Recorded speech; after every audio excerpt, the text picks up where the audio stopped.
Thanks for staying with us. Now, elected National Youth Organizer of the NDC, George Opariado, has called for unity among the rank and file of the party. He retained his position after a keenly contested election in Cape Coast on Saturday.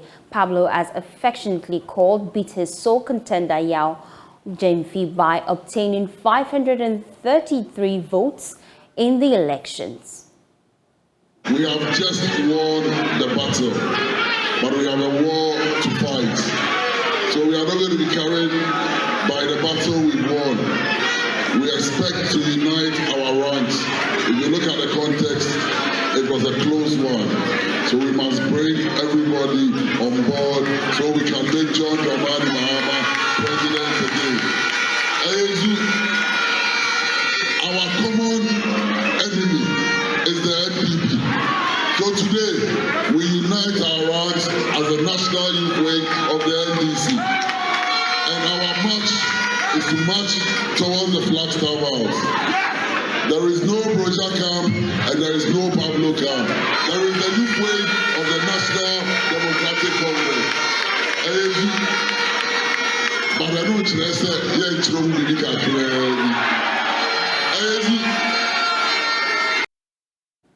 Well, Dr. Hannah Louisa Biziu also beat her closest contender to retain the National Women's Organizer position of the National Democratic Congress. She polled 433 votes, as against Margaret Ansie's 362 votes. Other contenders are Abigail Akwabin, Elo Mensah, and Felicia Jifatega, who obtained 341 and 260 votes respectively. Well, she called on members of the party to join in the crusade to take back power for the NDC in the year 2024. That is not a crime to be committed, to work hard, to be selfless, to sacrifice, to have unflinching, uncompromising loyalty to the great NDC. What happened to Hannah Biziu should not happen to anyone again. Those who to build a political party are not personalities. The hate for hard work is too much. You don't hurt and hate people who work hard to keep their party afloat in opposition, notwithstanding. For everything we've been through, there's one common enemy. There's one common opponent. There's one common COVID. COVID-17, COVID-20 is called Nana Addo Akufo-Addo's government. And so we will agree to disagree, but we agree to march together and move forward. To my women, thank you. Now the elections are over. There is nobody who voted for me or my deputies, and there's nobody who did not vote for us. We are going to be women organizers of all NDC women.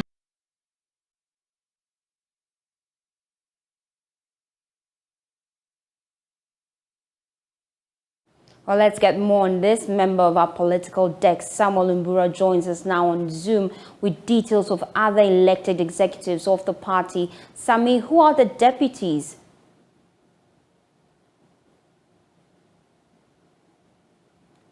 Sami, kindly unmute for me so that I can hear you clearly. I want to find out the other elected executives of the party after they elected the National Youth Organizer and the Women's Organizer. Already we know that the National Youth Organizer, George Opariado, is calling for peace within the party. I want to find out the other executives elected and their strongholds moving on.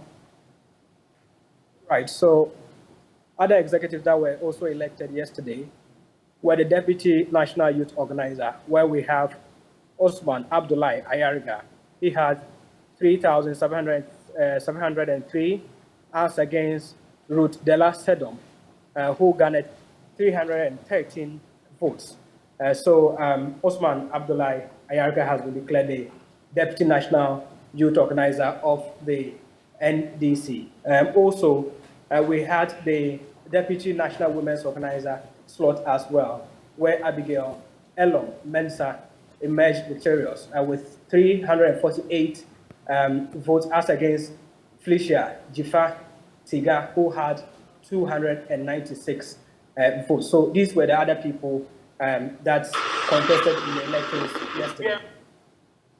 Okay, Sami. Now we know that the party is gearing up for the 2024 elections. How will these individuals help them clinch power moving forward? What are their specialties and their strongholds?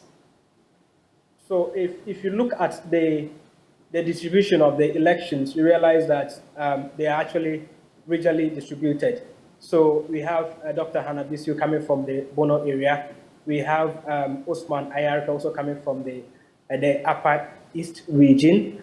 And then also the women's organizer, for instance, Abigail Elom, they have support based from their various constituencies or the regions that they are coming from. So it is one of the advantages that will play in the upcoming the reorganization towards the upcoming 2024 general election. So the work actually starts now, though they are yet to elect the other national executives. That will be this 17th of December. So per their statements yesterday, they did indicate that they will work with the rank and file of the party to ensure that with their various portfolios, they will gather more or attract more people to the NDC ahead of the 2024 general elections. Thank you very much. Samuel Mbura is a member of our political desk here. We are your election headquarters, and we'll be giving you all the updates as we drive towards the 2024 elections. Well, the Technical Universities Teachers Association of Ghana has suspended its strike. In a statement dated Saturday, December 10, 2022, the association said it decided to put the industrial action on hold following favorable responses it received from government and the National Labour Commission. On your screens now is a copy of that statement.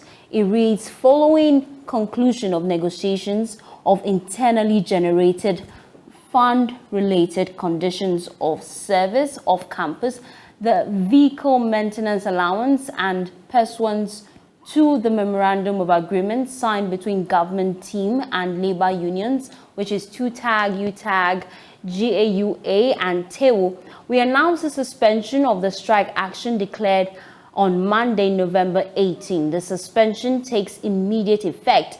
We therefore urge all members of the 10 public technical universities to resume work on Monday, December 12, 2022.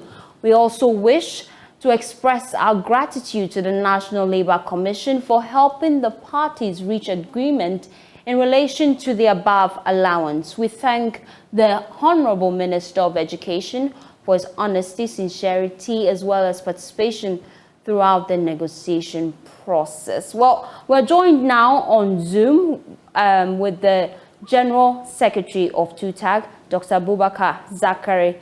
Thank you very much for joining us here on Joy Newsroom. Your statement emphasizes the fact that your strike action has been suspended, not called off. Why? Thank you very much, and good afternoon to your listeners and viewers. Yes, the strike action has been suspended following conclusion of negotiations with the government team. Yes, even though we have concluded negotiations, government is yet to execute the agreement reached, and that formed the basis for the suspension of the strike. Interesting. Now, what agreement exactly have you reached with government? Yes, basically, 3 issues were tabled for consideration by the parties, and these are IGF-related conditions of service for tutors, off-campus allowance, and vehicle maintenance allowance. The IGF-related conditions of service is peculiar to tutors, and then the 2 other allowances cut across all the public universities in Ghana. The off-campus allowance basically has to do with some amount of allowance paid to lecturers who live outside the university campus. And then we have the vehicle maintenance allowance, which is also paid to lecturers to maintain their vehicles. And then the IGF-related conditions of service, this is made up of about 30 items, including retirement benefits. What timelines did you agree on with government for them to fulfill all these demands? Yes, for off-campus and vehicle maintenance allowances, payment begins from July 2022. Government should pay a top-up. That is the difference between the current rate being paid and then the adjusted rate.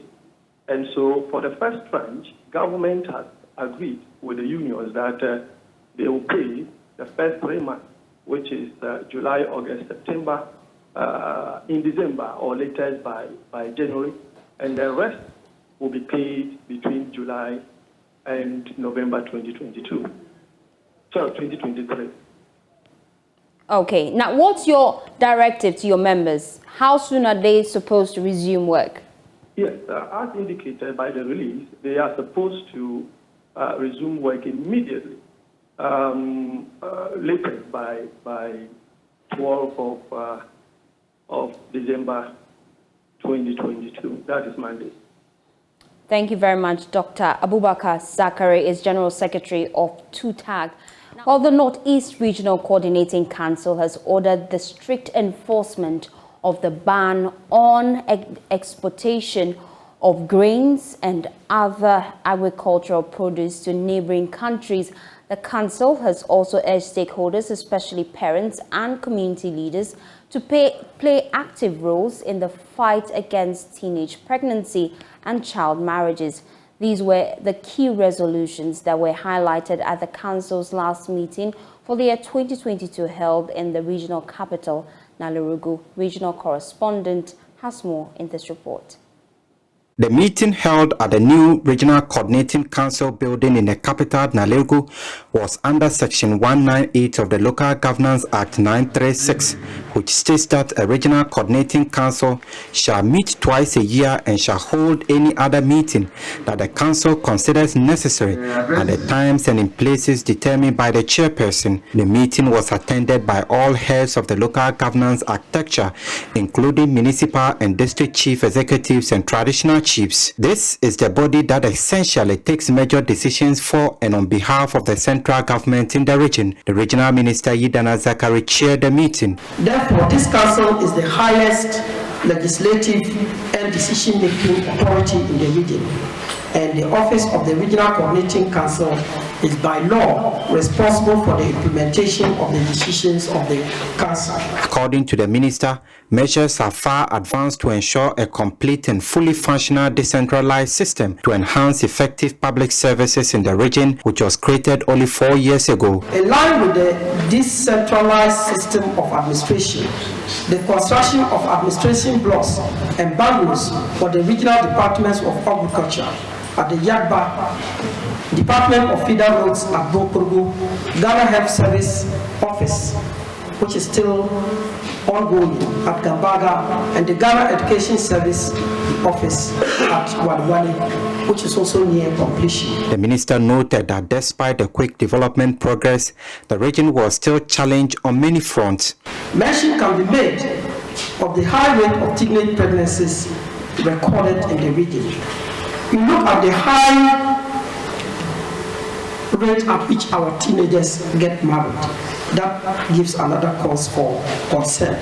Then we have one of the highest in terms of doctor-patient ratio. Malnutrition is yet one of the challenges facing us, and then also early marriages. He presented the state of government investment in infrastructure development in the various sectors of roads, agriculture, tourism, sanitation, health, education, and security. However, the issues of high teenage pregnancy and the ban on the exportation of grains dominated the discussion at the council meeting. First, on teenage pregnancy, the Regional Director of Health Services, Dr. Abdullahi Abubakar, presented the worrying figures. I'm sorry to announce that we are now leading about 15.3 of our AAC attendance are teenagers. which doesn't agree very well with us. And more frightening is the fact that we have as young as between 10 and 14 years girls becoming pregnant. I think this is not something that we all have to accept. And I think we all of us have to take pragmatic steps. I don't know which one to take, but I think we have to take pragmatic steps to address this issue. Then on the bans on the export of grains and other agricultural produce, the council demanded strict enforcement. However, the district chief executive for Chirponi, one of the border districts in the region, revealed that the local farmers are not in support of the ban, hence making its enforcement a challenge. I don't know if the calls are coming to you, because it's becoming a bit political, and it is anytime NPP comes into power that we will be restraining people from exporting grains. This is the main job that they know how to do. They have farmed. We didn't give them farm inputs. So many complaints. The regional director of the Immigration Services, however, insisted his men at the borders will continue to unconditionally comply with the directives. If we want the assemblies to put something on it, people will go and declare, and that will also be another thing. There is no two chance about this one. There is a ban, and therefore there is a ban. Several resolutions were adopted at the end of the meeting. The regional minister called on the people in the region to rally support for the government in this trying moment, assuring them that together the future of the region is bright. Ilyas Sutanko for Joy News.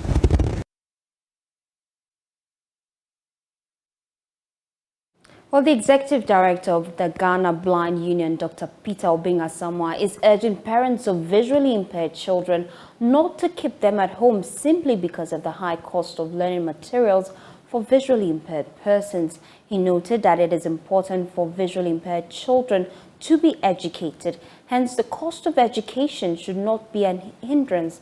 Dr. Obeng made this statement at the sensitization seminar in Wa, where our correspondent Rafiq Salam reports. Blind Union, in partnership with Visio Ghana, seeks to sensitize stakeholders on the challenges that parents with visual impaired children go through to take care of them. The seminar, which is a sequel to an earlier one held in 2020, simple put, is about the welfare of visual impaired children aged between 0 and 15 years. Executive Director of the Ghana Blind Union, Dr. Peter Obeng-Asamoah, noted that the age bracket of 0 to 15 years is carefully chosen because they are the formative years of the child's development, and if it is not managed well, it will lead to a bleak future for them. Dr. Peter Obeng-Asamoah regretted that despite the sensitization and the availability of schools for the visual impaired, there are many visual impaired children who are out of school. I know it's why at least we have the school for the blind here. So we have some information about how to handle these children. But ladies and gentlemen, I regret to tell you that in spite of all this, there are still many children who are not in school. There are still many parents who even claim that they haven't even heard of education of blind children. There are still many children who are still locked behind doors. And there are still many situations where the children just grow up, and that is it. They just grow up without a future. He considered that the cost of learning materials for the visual impaired is very costly, but that should not deter parents of visual impaired children from taking them to school. Materials for blind persons are very expensive all the time, and they have always been so. For example, if I take a Perkins Brailler, a Perkins Brailler, which is writing equipment, will cost you about 12,000 Ghana cedis. Not the typewriter? Yes, it costs about 12,000. You know, now if I take a writing frame, the writing frame will cost about 160 Ghana cedis. So if you look at the cost of, let's say, the writing frame, 160 Ghana cedis, and you compare that to the cost of a pen or a pencil and an exercise book, you see that the education of the blind child is very expensive. But then again, that is no excuse to say that because it is expensive, so these children should be denied this thing, education. I believe it is government's responsibility to ensure that all children, whether they are blind or not, get proper education. I know these things are expensive, but it's not about cost of the thing. It's about the value that the things bring to the lives of this individual and ultimately the country as a whole, because this person will grow and contribute to our social environment. Right now we have blind teachers who are teaching sighted people, sighted children. So they are contributing to our society. The Ghana Blind Union Executive Director has this advice for parents of visually impaired children and the community. If a child is blind or partially, I think the parents, please, it is your responsibility. Take that child to a health facility, the nearest health facility near you, and they would give you referral services. They will show you where to go. If there's no health service, go to your assembly, go to the social welfare officer. Tell the person this is your situation. Let him refer you. If that is not there, go to the school. You know that we have some certain schools, one school for the blind, we have a coupon school for the blind. Any school, take the child there and seek guidance, seek advice. Don't keep your children indoors. Don't hide your children. The situation has changed. There's hope. And community, please. If you're in a community, a society, a village, whatever, and you know of a child who is in the room, or a child who is not in school, if the child is not in school, sometimes you see these children going to fetch water and all that with their parents guiding them. If you know of any such child, please go straight to the social welfare department and talk to them. The workshop was attended by educationists, chiefs, queen mothers, religious leaders, and health practitioners. Reporting for Joy News, Rafik Salam.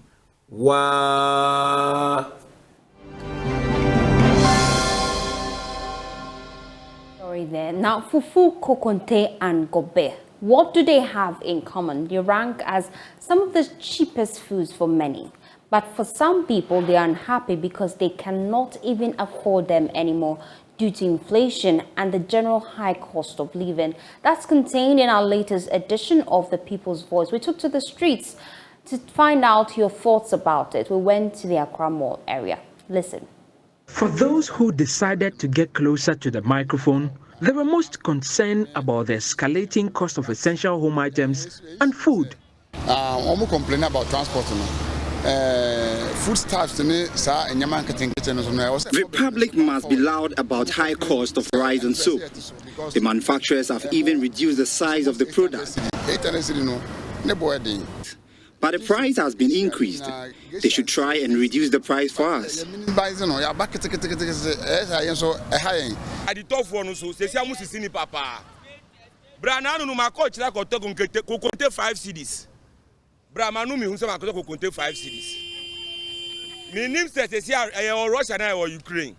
Operators of food joints are not helping things.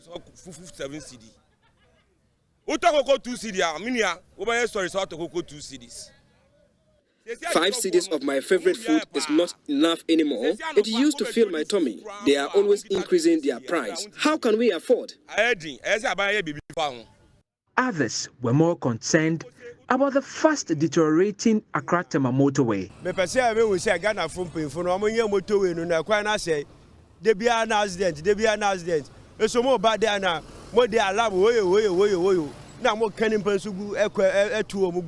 The motorway is my major concern. You always hear there is an accident on the motorway.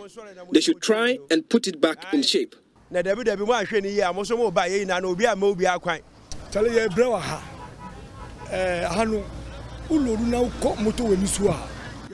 are really struggling. The entire stretch of the motorway is very bad. We need it fixed. I'm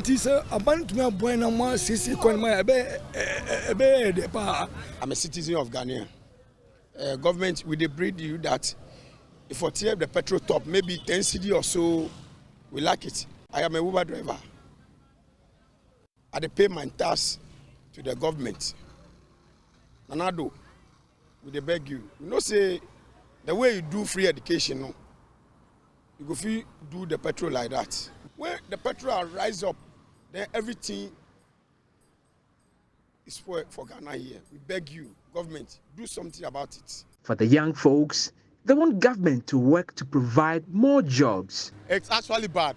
The way the system is going in Ghana, it's actually bad at all. Like seriously, we are not seeing top. You can't buy fuel, you can't buy food, nor any other thing.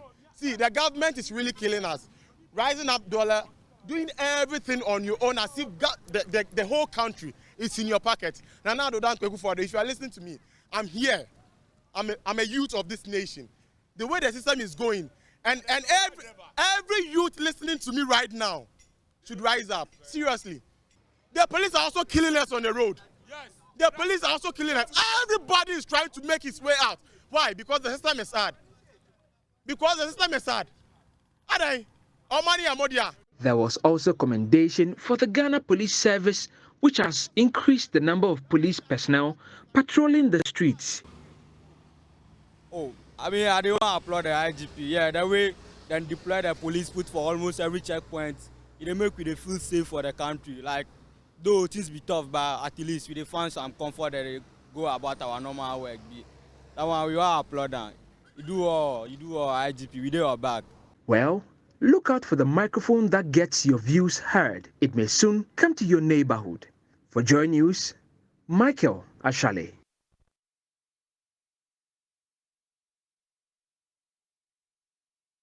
Well, brace yourself to pay more for chicken this festive season. Now, that's from the Ghana Poultry Farmers Association as they estimate an upward adjustment in the price of your favorite protein source chicken. Well, initially, it was selling at 55 Ghana cedis 2 weeks ago. Now, it is selling at 70 Ghana cedis on the market. However, this current price is expected to inch up before Christmas. President of the Ghana Poultry Farmers Association, Vincent Opongo Wuseje, attributes the increase in the cost of poultry feed to the inexpensive cost of pharmaceutical as well as poultry feed in the country. There's more in this report. Chicken is enjoyed in most Ghanaian homes as a protein accompaniment to their favorite local meals, including fufu and rice and other continental dishes. It is the cheaper protein alternative to other meat sources. But the live chicken, eaten largely on festive occasions like Christmas, will see a marginal increase at most vending points. As for Christmas, you have to give Ghanaians the fresh and healthy chicken. Vincent Opon Owusueje is president of the Ghana Poultry Farmers Association. The brown one, the layer, as of now, we've priced it at 70 cedis per bed, the brown one. The white one, I mean the broiler, in fact, it will depend on the weight. That one we cannot give any price for it. With only a few days until the Christmas holidays, prices of both the broiler and layer breed have already increased on the market. Abna Boachewa sells poultry at the Ija market. First near the G60, you say almost at to say 70 cedis. White one, almost we never near the G65, so say 100 cedis. Prices of poultry have seen nearly a 100% increment during the same period last year. Last year, by this time, not 35. And then I'm saying, okay, by this time, they're not call 40. The Christmas, mean, they're 40. After Christmas, and I call 45. This year, they're cost too much. The exorbitant cost of feed and medicines for the upkeep of the animal are attributable to the ballooning price of chicken. If you look at the cost of production, I mean a ton per feed, which was 1,500 Ghana cedis per ton, it's now 6,700 Ghana cedis. The percentage is too huge, and this is affecting the poultry industry. For vendors here, the eminent price increment would mean a bad market for the season. They say no near bar because of say 50 and go 55 pre, go 60 70 pre kopeno. Our background now when you're ready, sir. To buy senior make na ma esamba. After Christmas and a call from cry. Because so to me akoko ba kope best 75 metakoko ba ko ansa na to talk no.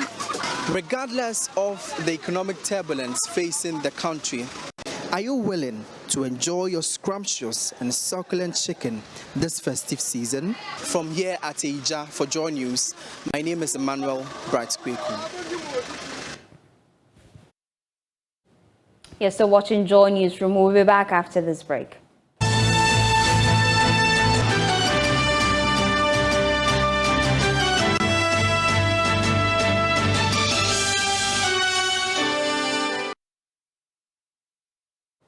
Thanks for staying with us. Now, with over 34 million COVID-19 vaccines received, Ghana is on the verge of total breakthrough from the economic crippling pandemic. That's according to Dr. Kwame Amponsah-Achiano, Director of the Expanded Program on Immunization at the Ghana Health Service. Speaking at the press briefing for COVID-19 Vaccination Day, Dr. Achiano noted that barring any hardships, Ghana should be out of the woods soon after achieving its target for COVID-19 vaccine immunization. There's more in this report. The COVID-19 vaccine has been touted as the antidote to hospitalization and death from the COVID-19 virus. Hence, the decision by governments and the WHO to have citizens vaccinated to reduce the adverse impact of the pandemic. However, the vaccination program the world over has been plagued with conspiracy theories as well as cultural and religious beliefs and practices.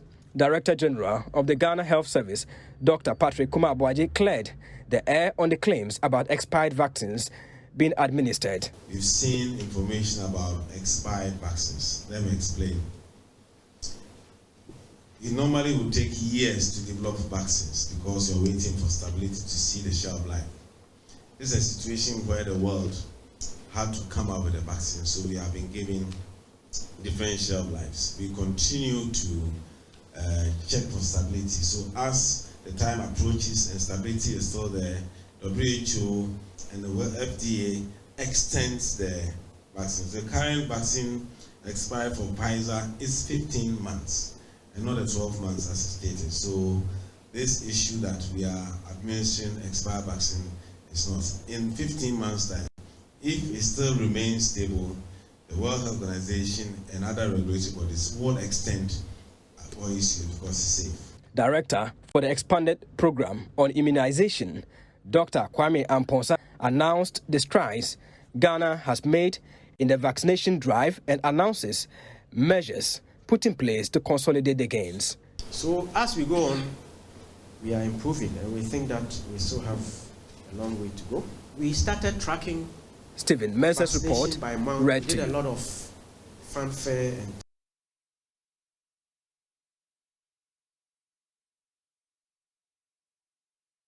CEO of the Special Group of Companies, Dr. Ernest Ofori-Sapong, has charged tertiary institutions to equip students with entrepreneurial skills beyond prescribed teaching models.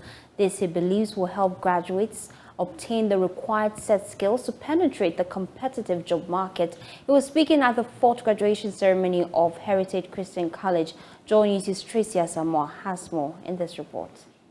Bank estimates that more than 110,000 youth graduate from universities every year, but due to low economic output, more than 12% of them are unemployed. CEO of Special Group of Companies, Dr. Ernest Ofori-Sapong, says to reduce unemployment, the youth need to be taught how to create their own businesses and generate income for themselves outside the formal job market. It is an honor part of this 4th graduation ceremony of Heritage Christian College. It is such a pleasure to share in the emotions filling this auditorium as you who are graduating close this chapter of your life's story. Education opens an individual to a world of opportunities, and that is why every parent tries to leave this legacy for their children. Even as a nation, I know we are striving to give every single Ghanaian child of school-going age the chance to access education, to be able to build a future for themselves. Unfortunately, it is not for me to tell you, but you all know that government cannot absorb all of you into the system. Therefore, they need for most of you or some of you to get into entrepreneurship. One of the aims of this institution is to build you into entrepreneurs. And I must applaud the founders and then the University Council for that. Because for them to introduce entrepreneurship into their curriculum is a plus. And I expect most universities to do the same, because we are now in that era. 190 students graduated from Heritage Christian College during their 4th graduation ceremony under the theme Entrepreneurship, a Solution to Economic Security in Africa. The founding president of the college, Dr. Samuel Chumesi Ankra, encouraged graduates to put to use their unique talents. My dear graduates, if you go home and wait for somebody to employ you, you may be wasting your precious time. If you fail to see the invisible opportunities around you, you may be wasting your God-given opportunities. So I urge you to rewrite your own life story by envisioning, by imagining, by creating in your mind the kind of productive, ethical jobs you are going to do that will bring you good income to take care of yourself and those who need your help. And this leads me to my second point. Believe that you can do the impossible. Number one, see the invisible, what nobody can see. You should be able to see it. Number two, believe that you can do the impossible. And that is another way of saying, take practical steps and move from imagining abstract ideas and act on those ideas. In design thinking terms, it is called ideation. Work your idea into reality without giving up. Graduating students who performed exceptionally well in their respective programs were awarded. Foster Ejay emerged the overall best student. He described his journey as stressful, but a fulfilling one, and encouraged all continuing students never to give up. It hasn't been easy. It has been 4 years of sleepless nights and stuff. But through perseverance and determination, and you knowing what you want to achieve, surely you put in hard work to achieve that. Thank God for everything that has happened. An advice that I would like to give the continuing students is to stay committed to their studies, and hard work also pays off for everything. So that's all I can say to them. Then they should stick to God as well. Tracy Asamoah's report read to you. Well, thanks for making time to join us here on Joy Newsroom. I'm Fostina Sarfo. Please, for more news, log on to myjoyonline.com. Good afternoon.